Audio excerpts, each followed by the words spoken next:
This wisdom was banned for a reason. Introduction. The knowledge that restores inner sovereignty. Not every forbidden idea is true, and not every accepted idea is false. The deeper question is why certain forms of knowledge repeatedly make institutions uncomfortable. The answer is often less dramatic than a hidden library and more personal than a conspiracy. A mind that can examine its own assumptions is harder to direct through fear, status, and borrowed authority. This episode is about recovering discernment without falling into paranoia.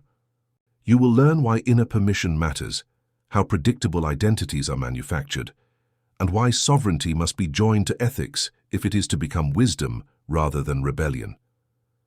What is restored here is not the power to dominate.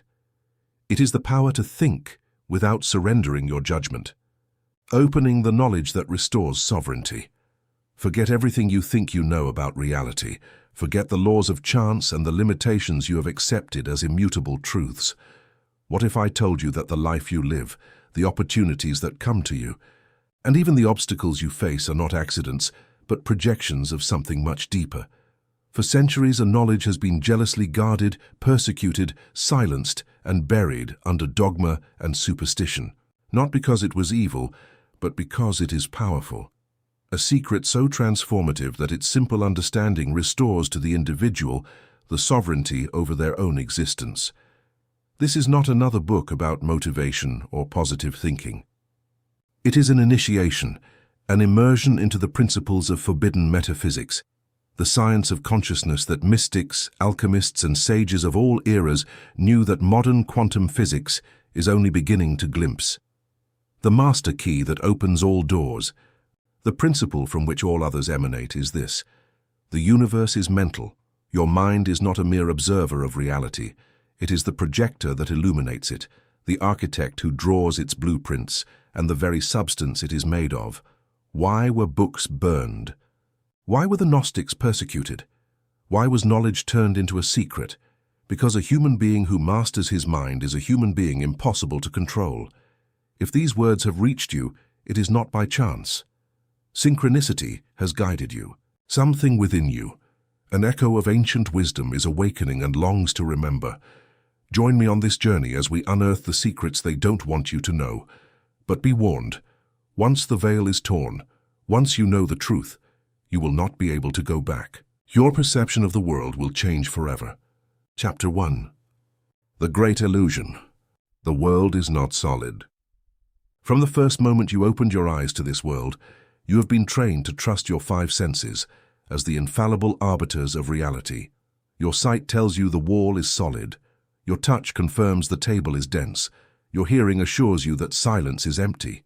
And you have built your entire life, your beliefs, your fears, and your ambitions on the unanimous testimony of these five witnesses.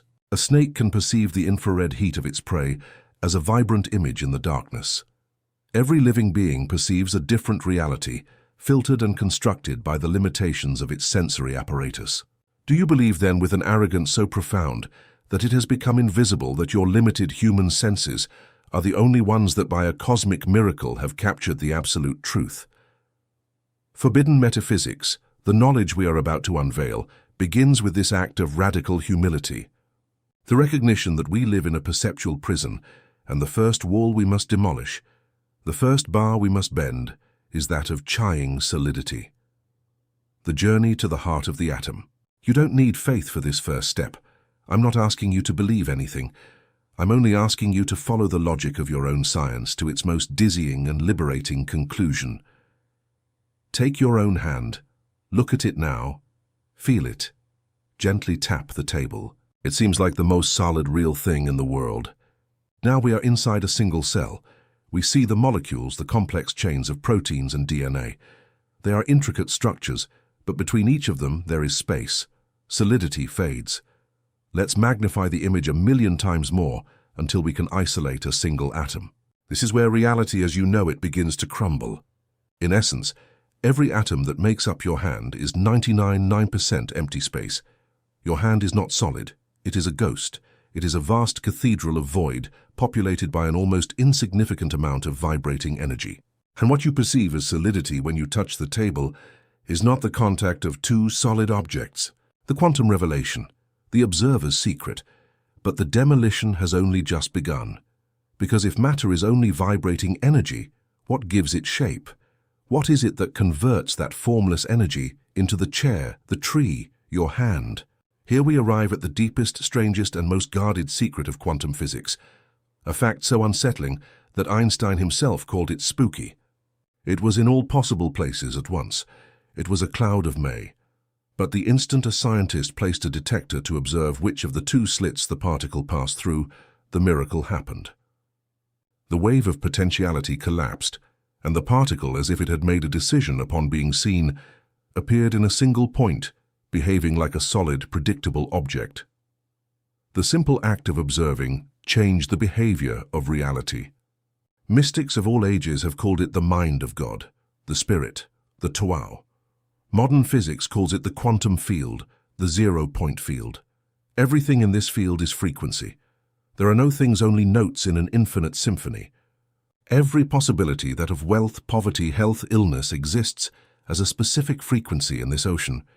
This field contains the information of everything that has been, is, and could be. It is the hard drive of the cosmos, containing an infinite number of potential realities waiting to be activated by the light of an observer. And here we arrive at your true function, your true identity.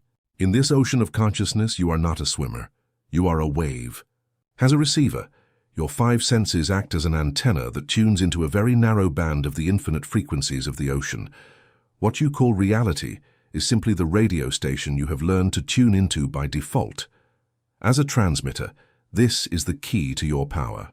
You don't just receive, you also emit your own state of being. The sum of your thoughts, your emotions, and your beliefs is a frequency you are constantly transmitting to the ocean. You now enter the alchemist's workshop, where you begin to practice the arts of consciousness, to learn to wield your own power. The first practice, de-identification, the actor's awakening. To change your signal, you must first realize that you are not the signal. You must stop identifying with the character and remember that you are the actor. Your practice is detached observation. The second practice, the signal audit, the musician's diagnosis.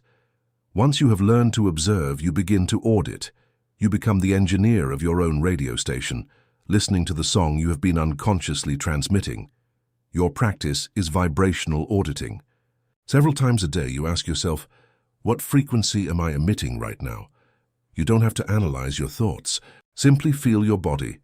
Your body is the most accurate frequency meter that exists. Do you feel expansion, relaxation, lightness? That is the signal of a high harmonious frequency. This audit is not to judge yourself. It is to become aware. You cannot change a song you don't know you are singing. This is the first act of the creator's responsibility, recognizing his own broadcast. Chapter 2. The conspiracy against your power. Why this knowledge was hidden. You have been introduced to the truth that you are not a passive victim in a material universe, but an active co-creator, a participant in the cosmic dance. And this revelation inevitably gives birth to an unsettling question, a question that echoes through the corridors of history with the sound of a choked cry. If this power is so immense, if it is our birthright, if it is the fundamental truth of our existence, why don't we know it? Why does this knowledge feel like a secret, like something forbidden, like a truth that must be unearthed, instead of one that is taught to us in school? It is the war between two fundamental ideas that compete for the soul of humanity. The idea that power resides outside of you, in a king, in a priest, in a government, in an expert, in an external God who judges and rewards. The idea that power resides within you in your own divine consciousness, in your capacity to choose, to create, and to access the wisdom of the universe directly. The world's power structures, political, religious, and even scientific, can only exist and thrive if the vast majority of humanity believes the first idea. Not to generate resentment or blame the past, but to understand. Because only by seeing the walls of the prison and understanding how they were built can you find the door and reclaim your freedom. The first great fire. The burning of a way of being. Our history of forgetting begins with an act of immense symbolic barbarism. Knowledge ceased to be a direct personal experience, a truth felt in the heart and validated in life, and began to become a literal text that had to be accepted without question. It was the first great act of the externalization of power. The truth was no longer within you. It was in a book. And that book, of course, would be controlled by an elite, the heresy of inner divinity, the persecution of the Gnostics. It is a state of consciousness that is available here, and the divine spark, the Spirit of God, does not reside in a stone temple or in an intermediary priest. It resides latent within every human being. For the Gnostics, salvation did not come from blind faith in an external dogma or from obedience to an ecclesiastical authority. It came from gnosis, the direct experiential knowledge of your own divine nature. Their followers were persecuted, tortured, and massacred. The conspiracy against your power is not a theory. It is a historical fact written in blood, the alchemy of the soul, the inner transmutation. During the Middle Ages and the Renaissance, despite the oppression, the flame of forbidden metaphysics was kept alive in secret in hermetic societies, in the lodges of builders, and above all in the dark, smoky laboratories of the alchemists. Lead was the symbol of ordinary human consciousness, dense, ignorant, asleep, trapped in fear and matter. Gold was the symbol of Christ consciousness, of awakened consciousness, radiant, pure, incorruptible, unified with the spirit and the alchemical process. Dissolution, purification, separation, coagulation was the map of inner transformation. The process of using the fire of spiritual discipline and self-observation to burn the dross of the ego and reveal the gold of true divine nature. Once again, it was a path of inner power, of self-salvation, of creating one's own reality through the transmutation of one's own consciousness. The conspiracy against the self, the ego's role. Now we must turn our gaze inward to the landscape of our own psyche, because the most effective prison is not one with external walls, but one we build for ourselves. The most powerful conspirator against your awakening is not a king or a priest. It is your own ego. Its identity is defined by the narrative of me versus the world. The truth of metaphysics that you and the universe are one is a death sentence for this separate identity. If there is no separation, the ego has no function. The tactics of self-suppression. Your own ego becomes the fiercest and most cunning conspirator against your own awakening. The co-tyranny of reason, the ego's most powerful tool, is the logical, analytical mind. The state of being a sovereign creator is vast, open, and to the ego terrifying. Because in that state there are no more excuses, there is no one left to blame, there is only power and the immense weight of radical responsibility. The fear of freedom is often greater than the pain of slavery. And crucially, if it's not your fault, you also don't have the power or the burden to change it. The ego prefers powerlessness to responsibility. The conspiracy closes the circle. The external conspirator power structures and the internal conspirator. Your ego form an unholy alliance, a perfect self-sustaining feedback loop. The external world validates the ego's fearful, limited beliefs.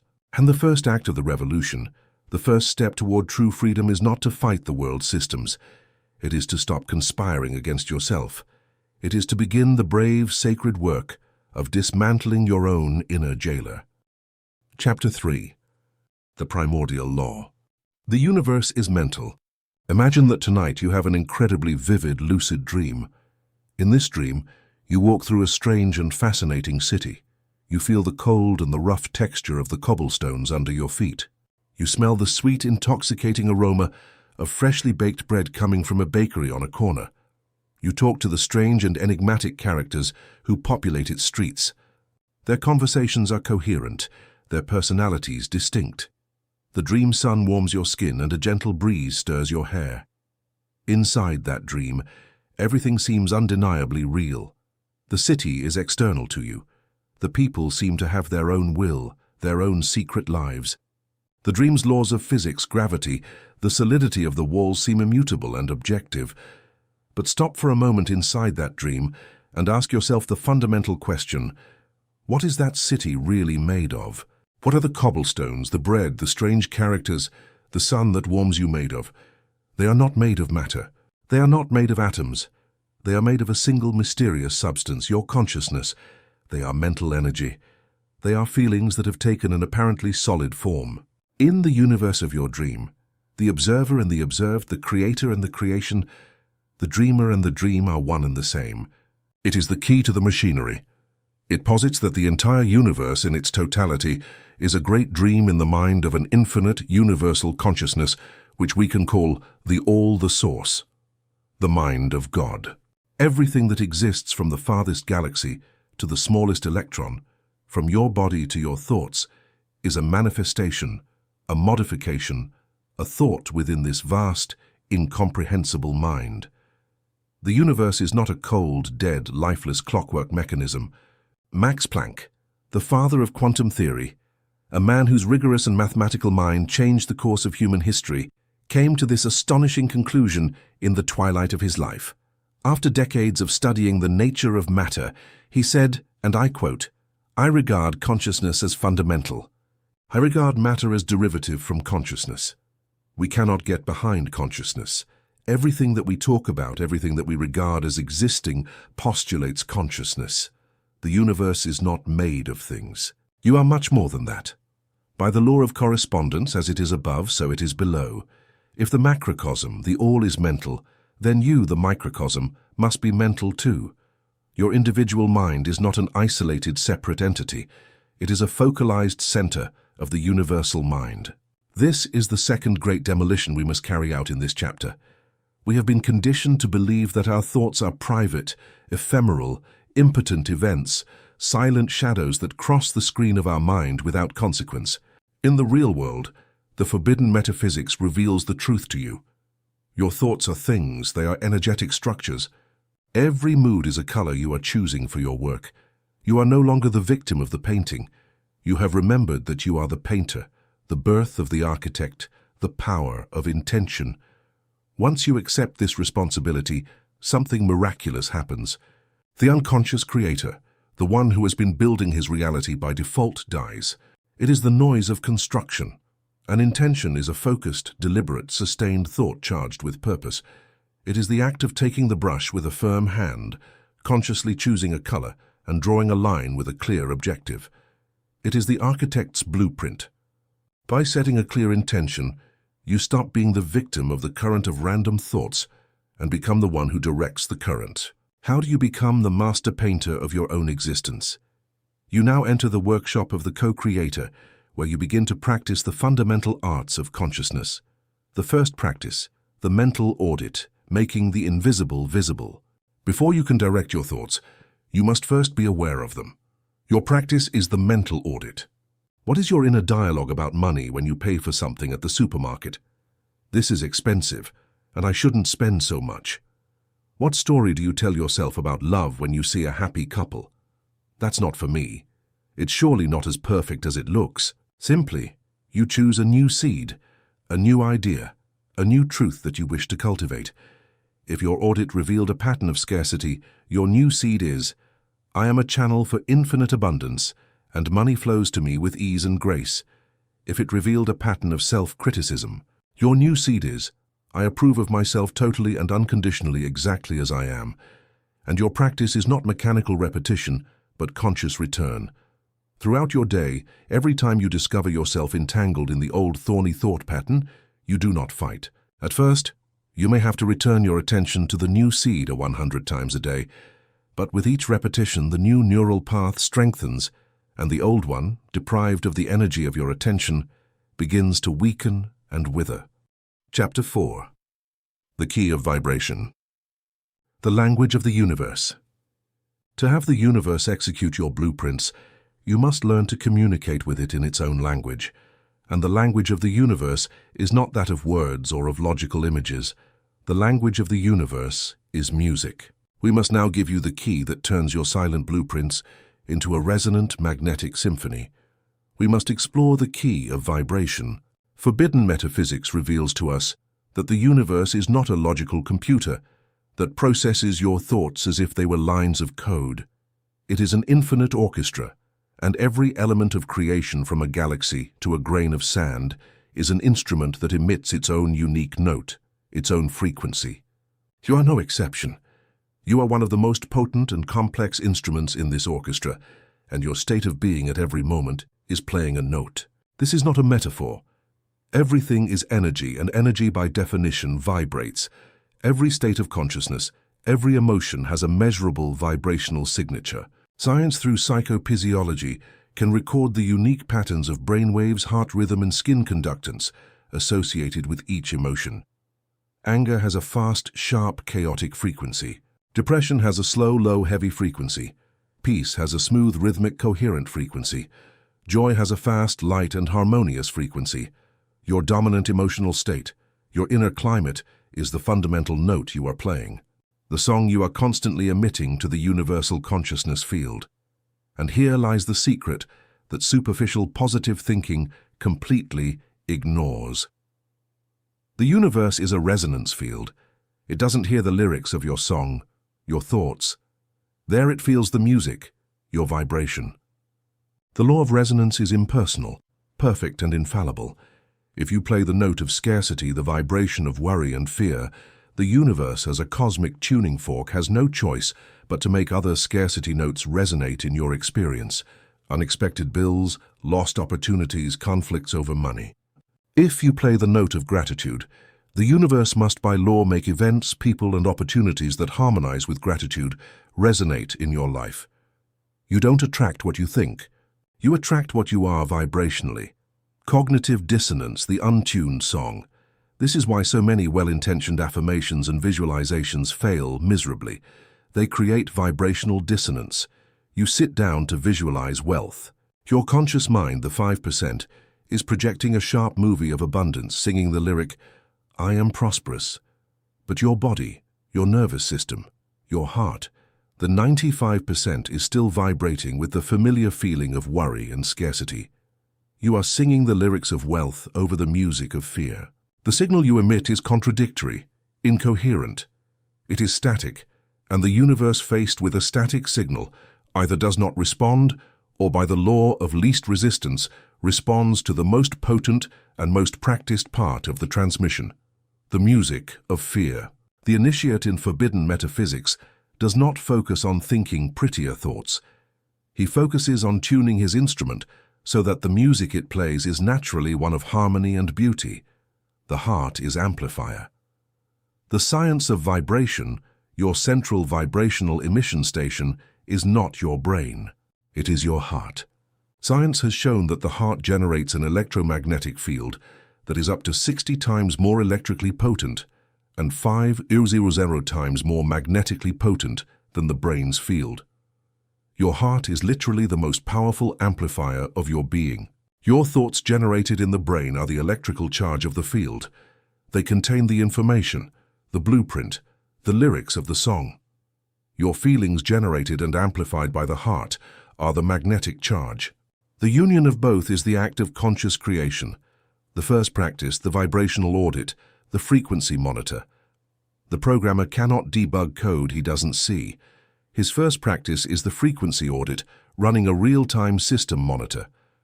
Several times a day, you pause. Name the emotion without judgment. I am running the frustration script. I am transmitting on the calm frequency. Where does this program live? In my body, in the tension of my jaw, in the knot of my stomach. Compilation is the act of uniting the intention, the semantic code with the energy, the feeling syntax. His practice is emotional compilation. The code you have, the new reality you want to program clearly defined. I am the embodiment of sovereign abundance. You must generate the correct syntax, the frequency that will make that code legible for the universe. Breathe deeply through your heart. Evoke a memory of gratitude, triumph, or love. Feel that frequency in your chest, in every cell, the fusion, the compilation. The third practice, executing the program, embodying the result.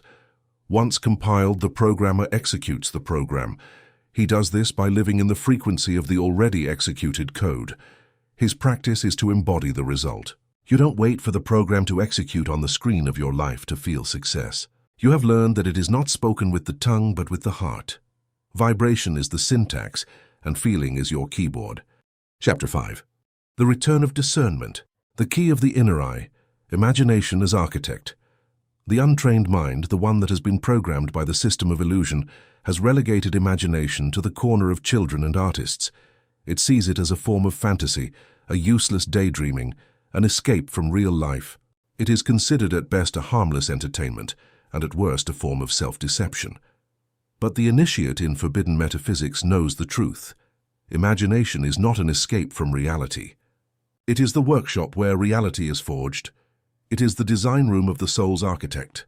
Every great human achievement, from the most imposing cathedral to the most moving symphony, from the bridge that connects two continents to the rocket that travels to the stars, first existed, complete and perfect.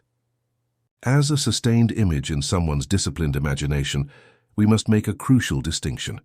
It is a movie we watch in our minds, often without control. A stream of images that entertains, distracts, or frightens us. In fantasy, you are the spectator. Creative imagination, disciplined visualization, is active. It is the deliberate and focused act of building a mental scene with a defined purpose. It is not watching a movie. It is directing it, starring in it, and feeling it. The persistent daydreams, those visions of a better life that do not leave you, are not your whims. They are the blueprints that the universal architect is sending you, inviting you to study them, refine them, and to prove them with the seal of your faith. The physics of imagination, how an image becomes a fact, the power of imagination is not a superstition. It is a law of the mind, a process that operates through precise and demonstrable neurobiological and metaphysical mechanisms. The brain does not distinguish reality. Your brain, and by extension your subconscious mind, the giant that truly builds your world, cannot clearly distinguish between an experience that is happening in the external world, perceived through your five senses, and an experience you are living with sensory and emotional intensity in your inner world. For it, if you truly feel it, both are real. When you perform an act in your imagination, you are activating the same neural circuits, releasing the same cascade of peptides and hormones, and sending the same signals to your body that would activate if you were performing the action physically. Your brain normally is an archive of the past. By creatively visualizing, you are hacking this system. You are acting as a time traveler. You travel to the desired future, experience it fully, and then return to the present. It is your inner pharmacy, and your images are the prescriptions you give it. By imagining your success, your body produces the chemistry of confidence and joy. By imagining your healing, your body can produce the chemistry of regeneration. You are teaching your body on a cellular level what your new reality feels like. And this feeling, the emotion, is the vibration, the music that magnetizes the manifestation. The temple had already been built in the dimension where all creation really happens, the dimension of the mind, the forging of the perfect scene. For your imaginal act to have maximum potency to impress the subconscious mind, it must be forged with clear precision and intention. It must be a quantum mold, a perfectly carved jewel, a 5 to 10 second trailer of your finished movie. You imagine yourself in a conversation joyfully saying, "I got the job." By living from the end, you are declaring with absolute faith that the creation is already finished. The law of the first person. You are the protagonist. The scene is always lived through your own eyes. You don't see yourself receiving a hug. You feel the arms around you. This makes it an experience, a memory. The law of sensory richness. To convince the subconscious that your scene is real, you must make it sensorily rich. What do you see specifically? What sounds do you hear? What do you feel on your skin? The more sensory details you include, the more real the experience is for your nervous system. The law of emotional impregnation. The scene must be impregnated with the feeling of the wish fulfilled. When you feel the logical mind's guardian beginning to doze off, you open the portal, the loop. You gently enter your short, perfect scene. You live it in the first person with all your senses, and above all with all your emotion. You feel the texture of the signed document. You feel the wave of gratitude in your chest. The programmed response is resistance. What you resist persists. The only way to win is to let go of the rope. Resistance is giving your attention to the problem, feeding it. The law of non-resistance, Wu Wei, reveals that the only way to win the tug-of-war is to drop the rope. It is the act of giving up the ego's illusion of control so that the universe's greater power can act. The art of blessing the obstacle. You don't just stop resisting challenges. You learn to love them and extract their wisdom. When you face a closed door, you bless it. You are the architect of your own reality, equipped with the blueprints of your dreams and the ability to build them effortlessly through the creative power of your mind. Chapter 6. Sovereignty without isolation. The key of the word, the power of decree. At the heart of every great esoteric tradition and every sacred text lies the same primordial truth. In the Gospel of John, in the beginning was the Word, and the Word was with God, and the Word was God. In the Hindu Vedas, the syllable Om is the primordial sound from which all creation emanates. The ancient Egyptians believed that the God that created the universe by naming things, the Logos, the creative word. This is not a simple poetic allegory. It is a literal description of a law of the physics of consciousness. A thought, as we have seen, is a subtle vibration in the field of your mind. It is a blueprint. It is pure potential. It is silent and invisible. A spoken word, in contrast, is a thought that has been embodied. It is the act of taking the ethereal energy of an idea and giving it a physical body through the vibration of your vocal cords, the pressure of the air, the sound wave that travels through space. The act of speaking is the bridge between the invisible world of the mind and the visible world of matter. It is your first act of materialization. You are taking something that only existed in the silent realm of consciousness and giving it a physical form, a tangible vibration in the world of matter. And the universe responds to this first embodiment with an immensely greater potency. The physics of the word, why speaking is an act of power. Why is a spoken word exponentially more potent than a silent thought? The answer lies in 3 levels of impact that operate simultaneously. The vibrational impact, the sound that shapes matter. The science of cymatics has visually demonstrated spectacularly how sound shapes matter. When a pure sound frequency is applied to a surface covered with sand, salt, or water, the particles, which were previously in a chaotic state, instantly organize themselves into perfect, beautiful, complex, geometric patterns. The vibration of sound creates order out of chaos. Your words are that vibration. You are sending a frequency wave that interacts with the quantum field around you, instructing it like the sand particles to begin organizing itself according to the vibrational pattern of your decree. 2. The neurological impact, the multi-sensory reinforcement. The yay act of speaking strengthens the imprint on your own subconscious in a way that silent thought cannot match. By speaking, you create a multi-sensory feedback loop that recruits multiple areas of your brain, creating a much wider, more solid neural superhighway for your new belief. You think the word, your brain activates the motor cortex. A thought can be doubt, a question, a desire. A word spoken with intention is a command. The subconscious, your inner giant, responds to authority and certainty. The resonant voice of a decree spoken with conviction, with the tone of a king issuing a law in his kingdom, is an order that cannot be disobeyed. The supreme command, the secret of the I am. When you preface your decree with I am, you are not asking for something. You are declaring a truth about your own nature. I want to have abundance is the prayer of a beggar. I am abundance is the decree of a king. It collapses time and space between you and your desire because it declares that there is no separation. You're not trying to attract abundance. You're declaring that you are the substance and the consciousness of abundance, choosing to express itself. And the universe, which is a mirror of your declared identity, cannot help but reflect the truth you have proclaimed with such authority. The first practice, the art of forging the decree. A decree is a piece of consciousness engineering, a key carved with absolute precision to fit the lock of your subconscious. The law of positive affirmation. Formulate your decree in positive affirmative terms. Not I am not sick, but I am perfect health and radiant vitality. The law of emotional resonance. The words you choose must resonate with you. Create the sacred space. Enter the empty cup, the sacred terminal. Achieve a state of inner stillness so that your word can fill it without interference. Before uttering a single word, first embody the feeling of your decree already fulfilled. The word must be born of the emotion, not the other way around. You have given the command. Trust that it has been heard and that the machinery of creation has been set in motion. Rest in the certainty that it is already done. The third practice, verbal coherence. The proclamation ritual is the act of planting the seed. But for that seed to grow, you must water it with the coherence of your daily words. Your practice is verbal hygiene. Pay attention to the words you use in your everyday conversations. Do they reinforce your decree or contradict it?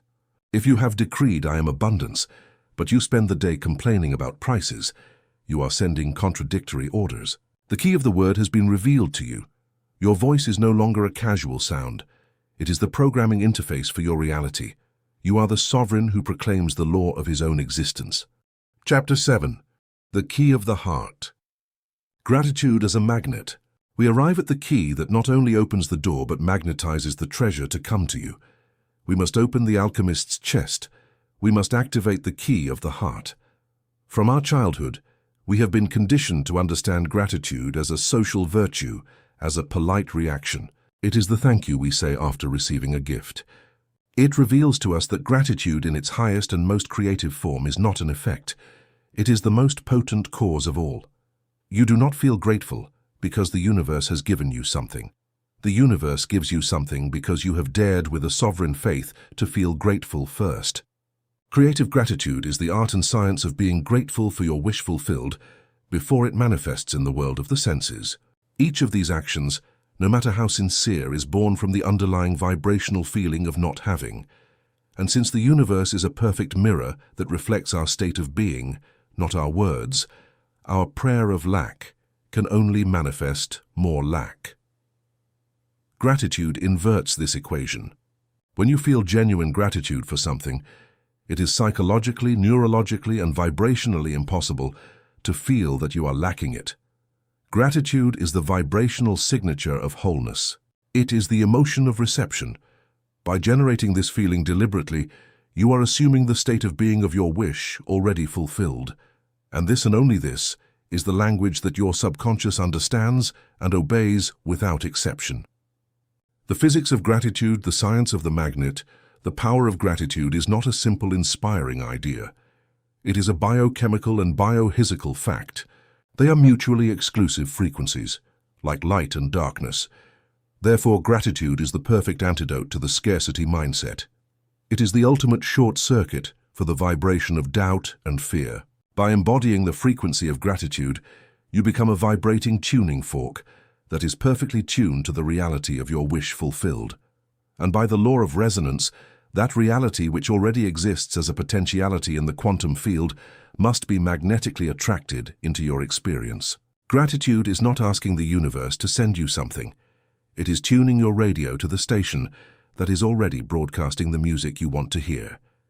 The irrefutable command to the subconscious. Your subconscious mind is the builder, the genie in the lamp, and it responds not to your words but to the feeling of the wish fulfilled.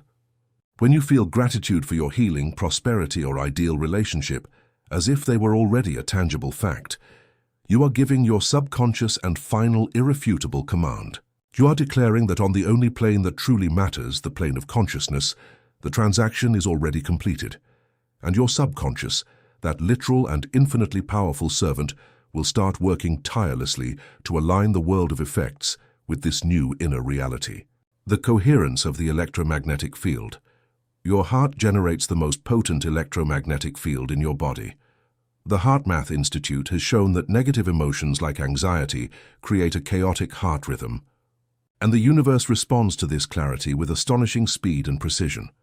Gratitude is not just a pleasant feeling, it is a state of biophysical engineering. It is the act of tuning your transmitter to the frequency of creation. The first practice, the wealth audit, the daily harvest. Every night before you sleep, you become a treasure hunter of your own day. You look for 3 to 5 specific blessings or gains for which you feel genuinely grateful. The key is specificity, because emotion resides in the detail. Don't write "my family." Write, "I'm grateful for the way the sunlight came through the window this morning and illuminated the dancing dust motes, reminding me of the magic hidden in the present moment." You use a high-potency tool, a vibrational emergency intervention. The Gratitude Burst Protocol is simple, explosive, and radically effective. When you feel overwhelmed, retreat for 3 to 5 minutes. During that time, non-stop, You verbalize or write down everything you are or could be grateful for as fast as you can. Thank you for this roof. Thank you for my hands. Thank you for this challenge because I know it is making me stronger. The goal is not eloquence, but momentum and speed. It is to create a whirlwind, a vortex of high-frequency energy that literally short-circuits the negative thought patterns. The energy of gratitude generated with this intensity literally expels and dissolves the lower-frequency energy of fear.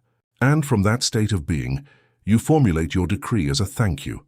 Thank you, infinite intelligence, for the resounding success of this project. I feel immense gratitude for the abundance that now flows freely into my life. This act is the most powerful declaration of faith there is. It is the final signature on the contract with the universe, and you begin to give thanks for it even before you see it. Thank you for this challenge, because I know it is making me stronger. Thank you for this closed door, because I know you are protecting me from a path that was not for me and redirecting me to a better one. This act of alchemical gratitude transmutes the energy of the obstacle, turning it from a wall into a stepping stone. Chapter 8. The Alchemy of Circumstance, transforming lead into gold. Until now we have focused our work on the creation of the new. But what do we do with the old? What do we do with the unwanted circumstances that are already present in our lives that feel so solid, so real, so immutable? This is where the architect must become an alchemist. The alchemist is not a mere theorist. He is a practitioner, a craftsman of the sacred. He is not content with knowing the laws. He applies them in the fire of experience to produce a tangible transformation. His workshop is not the laboratory of the mind, but the laboratory of life itself. And the first and greatest of alchemical arts, the secret of the Philosopher'S stone, Far's learning to take the densest substance of existence and transmute it into gold, the illusion of lead, the problem as energy, the untrained mind. The ego sees a problem as a solid, immutable object. An unwanted circumstance, a debt, an illness, a broken relationship seems like a wall of lead, heavy, opaque, impenetrable. Our instinctive reaction, programmed by millennia of victim consciousness, is to lament its weight, curse its existence, and feel crushed by its presence. But the first truth of the alchemist is the same as that of the quantum physicist. That wall of lead you call your problem is not a thing. The number and arrangement of these particles, which results in a different vibrational signature. Lead is a dense, chaotic vibration. Gold is a high, stable, and harmonious vibration. Therefore, a problem is not an immutable fact. It is energy in a state of disharmony. And if it is energy, it can be transformed. Why lead becomes heavier? What keeps that clay in its dense, heavy form? What gives the lead its apparent solidity and immutability? As we learned in the secret of non-resistance, what you resist persists. When you resist an unwanted circumstance, you are doing two alchemically disastrous things. It is the hammer that hardens the lead of your problems. The first stage of alchemy, therefore, is not transformation, but dissolution. Before you can turn lead into gold, you must first melt the lead. The 3 steps of the alchemical process solve ecoagula. The ancient alchemical process of transmutation, described in ciphered texts to protect it from the uninitiated, can be summarized in 3 great stages that are a perfect map for the transformation of our circumstances. Once the substance is fluid and formless, the alchemist introduces a new structure, a new ferment or seed of gold, so that the essence coagulates, solidifies into a new desired form. In our workshop, this is the act of applying the keys of imagination, vibration, and decree to give that fluid energy a new magnificent pattern. Finally, the alchemist must fix the new substance so that it does not revert to its old familiar state. In our workshop, this is the act of sustaining the new reality with faith and gratitude, ignoring the echo of the senses until the gold has completely solidified in our experience. You have my attention. Dissolve resistance with somatic observation. Crucially, withdraw your attention from the story about the problem. Stop thinking about whose fault it is. Instead, bring all the light of your consciousness to how the problem feels in your body. Is it a tightness in the chest? This is what is. I withdraw my resistance. I accept this energy as it is. With every breath, you allow the contracted energy to be surrounded by loving consciousness, permitting it to be. By doing this, you stop feeding the problem with the energy of struggle. It is time to introduce the ferment of gold, the seed of the new reality. What is the golden reality you wish to create from the energy of this lead? Not no more debt, but living in a state of financial freedom and abundant flow. Apply the 3 keys of creation. Now you use the keys you have already forged. You deliberately generate the vibration of gratitude, certainty, serene joy. This feeling is the ferment that begins to coagulate the formless energy into the new pattern. The key of the word, the decree. You seal the new form with the power of your decree. From that state of being you declare, I am the embodiment of financial freedom. Loyalty to the invisible, the mirror test. Your practice is active faith. You maintain your attention and loyalty to the golden reality you have created within you, not to the shadow of the lead that your 5 senses may still reflect. When you see the old circumstance, you do not panic. You recognize it as a fading echo and return your attention to the truth of the gold in your heart. You act in the world not from the desperation to fix the lead, but from the inspiration born of your new golden identity. You take the small inspired actions that arise from your state of confidence and abundance. Each aligned action is an act of polishing your new creation, making it shine ever brighter in the material world. The alchemy of circumstance has been revealed. You have learned that your problem is not a wall to be demolished with brute force, but clay to be sculpted with the wisdom of acceptance and the fire of intention. Chapter 9. The Elixir of Abundance. Applying the keys to prosperity. Before we can create the gold, we must understand the nature of the lead. Scarcity, the lack of money, the financial struggle are not at their root an external condition. They are not the result of the economy, your boss, or your bad luck. They are a consciousness. They are the result of an inner state, a frequency, a set of beliefs and emotions that project by the law of the mirror, a reality of not having enough. For the alchemist, poverty is not in the wallet. It is in the consciousness, and this poverty consciousness is composed of 3 toxic ingredients that we must learn to identify with the precision of a chemist. The poison of limiting belief, the source code of scarcity. These are the subconscious beliefs about money you absorbed in your childhood. The lines of code that were installed without your permission. Money is the root of all evil. Rich people are greedy. Money is difficult to get and even harder to keep. I am not good at managing money. These are programs that if you believe them, your most loyal guardian will sabotage every opportunity for prosperity to keep you safe and coherent with your own limited identity. The density of the A emotion of lack, the vibration of lead. These beliefs generate a low-frequency emotional state, the heavy contractive vibration of lead fear, the fear of not being able to pay the bills, anxiety, the constant worry, envy, the pain of seeing the prosperity of others. This toxic emotional soup is the music you are playing, and the universe as an obedient orchestra can only accompany you with circumstances that resonate with that same dissonant music of scarcity. The action of struggle, the embodiment of poverty. This consciousness is manifested in actions that perpetuate the lack cycle. You make decisions based on fear, not expansion. You accept jobs you don't like for security. You reject receiving a compliment or help because you feel unworthy. This cocktail is the alchemical formula for lid. The first step of alchemy is to become fully aware of the lead you already possess. The alchemist's financial workshop, the dissolution of lead. Before you can create the gold of abundance, you must dissolve the lead of scarcity. The first practice, the lead audit, the shadow interrogation. You take your journal and conduct an audit of your poverty consciousness. You ask the forbidden questions. What did I learn about money in my childhood? What did my parents say and feel about wealth? What is the worst fear story I constantly tell myself about money? What secret belief might be sabotaging my prosperity? Do I believe it's dangerous, or that I'll have to sacrifice my family to be rich? What do I feel in my body when I think about my bank account? You write down all the toxic beliefs and fears. By bringing them from the dark basement of your subconscious into the light of the page, you have already begun to dissolve their anonymous power. The second practice, the solvent of acceptance, the end of the war. Now you apply the universal solvent acceptance without resistance. You look at your current financial situation not as a failure, but as the perfect and logical reflection of your old programming. You accept with a sovereign calm. This is what is, and it is the perfect result of my former state of being. I accept it without resistance.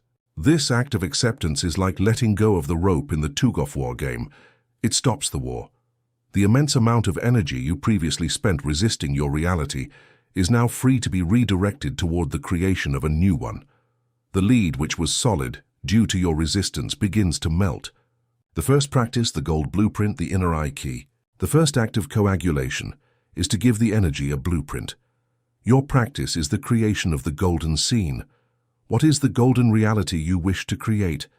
Not no debt, but living in a state of financial freedom and abundant flow.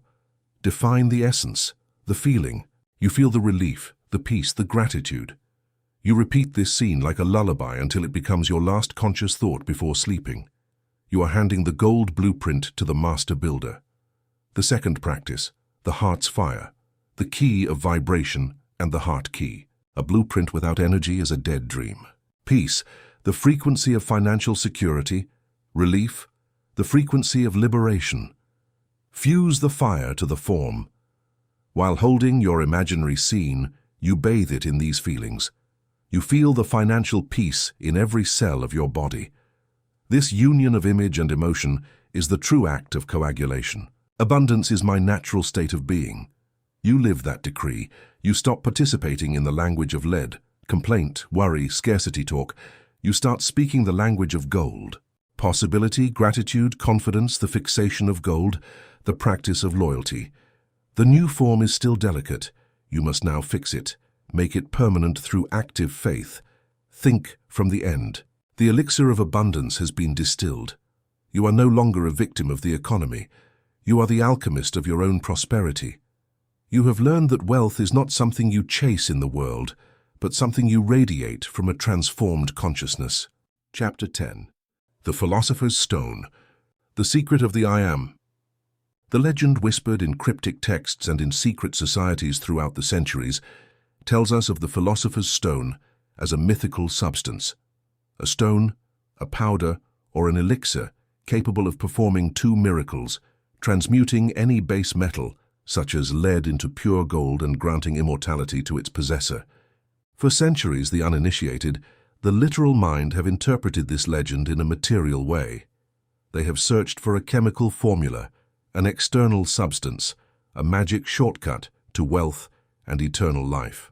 But the initiate in the 33rd degree of this knowledge, the one who has completed his journey through the laws of the mind, knows that the legend is a veil, a symbol that conceals the deepest and most liberating truth of all. Throughout this journey, you have operated from the identity of the alchemist. It is an identity of immense power, a quantum leap above victim consciousness. But it is still an identity based on duality. On the last and most subtle of separations, there is an I, the alchemist, who acts. There is a substance, the lead of circumstances that is acted upon, and there is a tool, the keys, the technique, the fire of consciousness that is used to act. As long as you remain in this identity of the doer, the alchemist who performs the transmutation, your power, though great, is still indirect. It still requires a process and effort at time. A gap still exists between cause and effect. The final revelation, the one that graduates you from master to avatar, is this. The Philosopher's Stone is not a tool the alchemist uses. It is the state that the alchemist becomes. You do not seek the stone. You are the stone. The nature of the Philosopher's Stone, the pure consciousness of the I Am. You are the entire ocean experiencing itself at the focal point of a drop. When you reach this state, the process of creation is completely inverted. The alchemist, the personal self, tries from his limited perspective to change creation from outside in. He applies a technique to get a result. He operates from doing. The Philosopher's Stone, the I Am consciousness, simply is. And creation by law conforms to its being from inside out. It operates from being. The alchemist tries to transmute lead into gold, a process that requires time and effort. The Philosopher's Stone, on the other hand, radiates such a frequency of gold, such coherence, such power, that everything its consciousness touches is instantly transmuted into its own golden nature. You do not have to do healing. You become the consciousness that declares, "I am perfect health," and your body, which is a projection of your consciousness, has no choice but to align with that decree of identity. You do not have to make a relationship work. You embody the consciousness that knows I am unconditional love, and your relationships become a mirror of that inner harmony. This is the end of technique. The only universal solvent is acceptance without resistance. Choose a single unwanted circumstance to work on. Sit with the lead. In the stillness of your meditation, invite the circumstance to enter your space. Dissolve resistance with somatic observation. Pronounce the alchemist's first spell. This is what is. I withdraw my resistance. I accept this energy as it is. With each breath, you send loving consciousness to the tension, allowing it to become fluid and neutral. You use the keys you have forged, the inner eye imagination. You forge the scene of the final outcome, the relief of paying a bill with gratitude, the key of vibration, the heart. You generate the vibration of gratitude, certainty, and serene joy. This feeling is the ferment that begins to coagulate the formless energy into the new pattern. The third practice, fixation fixatio. The newly created gold is still delicate. It needs to be fixed so that it does not revert to its old familiar state of lead. Loyalty to the invisible, the mirror test. You practice active faith. This constant feeling is the gentle fire that hardens the gold. Inspired action as final polishing. You act in the world not from the desperation to fix the lead, but from the inspiration born of your new golden identity. You take the small inspired actions that arise from your state of confidence and abundance. The Philosopher'S stone has been revealed to you. The universe is mental. Then we forge the keys of power, the key of vibration to learn to speak the language of the universe, the key of the inner eye to become the architects of our reality, the key of the word to seal our creations with the power of decree. The true forbidden manuscript, the true sacred book, is not made of ink and parchment. Your life from this moment on is the living book. Every day you wake up is a blank page. Every thought you hold is a sentence you write. Every emotion you embody is the color of the ink. Your journey of learning has ended. Upon waking each morning, you will no longer ask yourself what life has in store for you. You will approach the blank page of your day, and with the sovereign calm of an author, you will ask yourself the only question that matters. What magnificent story do I choose to write?